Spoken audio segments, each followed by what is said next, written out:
the progress will look like. But a couple of quick reminders. First of all, that COVID-19 is not. All right, everybody, good afternoon. Thank you so much for watching Fox News Now. Regardless of where you are in the world, my name is Pilar Arias. It's 3:40 here in Phoenix, Arizona, 6:40 on the East Coast, and I have somebody to introduce you to. She is a Fox News multimedia reporter.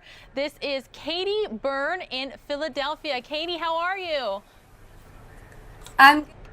Thanks for having me. Perfect. Thank you so much for joining us. I'm trying to, actually, maybe you can see our show, right? You can see me? Not in front of me, but I can hear you great. All right.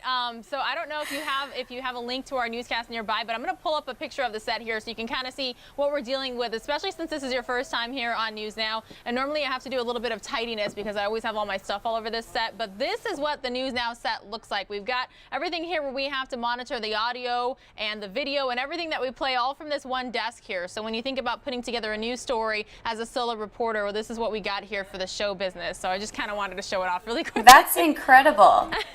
I'm impressed. You're one I of really appreciate it. jack I of all want to make sure I trades. get your CG up so everybody knows who you are. And if you don't mind, just kind of introduce yourself. Tell us a little bit about you. Sure. Well, my name's Katie Byrne. I'm a Fox News multimedia reporter based in Philadelphia. And as you probably know, we've been doing a lot of coverage on the coronavirus and what's going on all over the country. So I've been doing a lot of regional stories here. The most recent one that I'm going to tell you about today is about the impact it's having on commercial fishermen. So these are fishermen that are full-time and this is their job. And as you might imagine, the seafood supply industry is kind of taking a hit with everything going on. So I actually think that was the perfect introduction that you could tell us, because many of us aren't dining out right now because of the coronavirus. Most restaurants are closed. In particular here in Arizona, you can only get takeout, you can only get delivery. And as you just said, it's causing a major disruption in the seafood supply industry. So just go ahead and kind of explain to us really quickly before we roll your package. Well, fishermen are basically getting creative and they're turning to new ways to sell their catch. Wes Townsend is a commercial fisherman with 44 years of experience. This is my full-time job. He works in Sussex County, Delaware. Black sea bass is the main thing that we have. We also do lobster. This season, he's catching a lot less. Everything is just being devastated because of the coronavirus. With most restaurants closing their doors, the seafood supply industry is suffering. We've actually had buyers tell us, don't go. We do not want your fish. We have no markets. According to the National Oceanic and Atmospheric Administration, more than 2/3 of seafood is served at restaurants. We've had a big issue with seafood supply.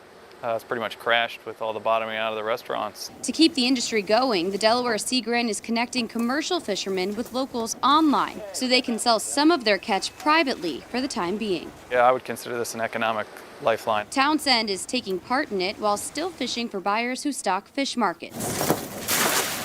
This is what 1,200 pounds of fish looks like, all caught today, and most of it will end up in fish markets in major cities along the East Coast. As for the rest of his catch, he's selling it from his dock and hopes to continue while it's still safe. This time of year, where there's only 2 of us on the boat, we maintain our distance. Both have gloves on all day long. He's staying optimistic.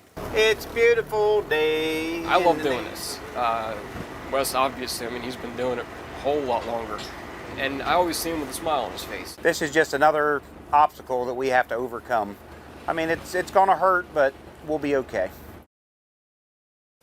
While commercial fishermen like Wes remain essential. Oops, sorry about that. Did I cut you off there, Pilar? No, go ahead, Katie.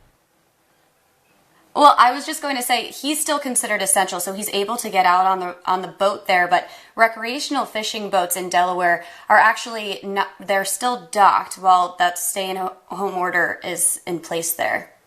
Katie, some states are still allowing outdoor activities like fishing, right? Yeah, some states actually like Arizona are still allowing it. And a lot of people say, you know, all of us could probably use a little bit of time outside right now. Absolutely. I know a lot of us here in Arizona have been doing some hiking and getting out there, but now that it's heating up, a lot of people are waiting for those pools to open. So thank you, Katie. Really appreciate that report. Yeah, thanks for having me. All right, we'll see you soon. All right, everybody, big thanks to Katie for that report out there. It was so beautifully put together and shot. I used to be a multimedia journalist.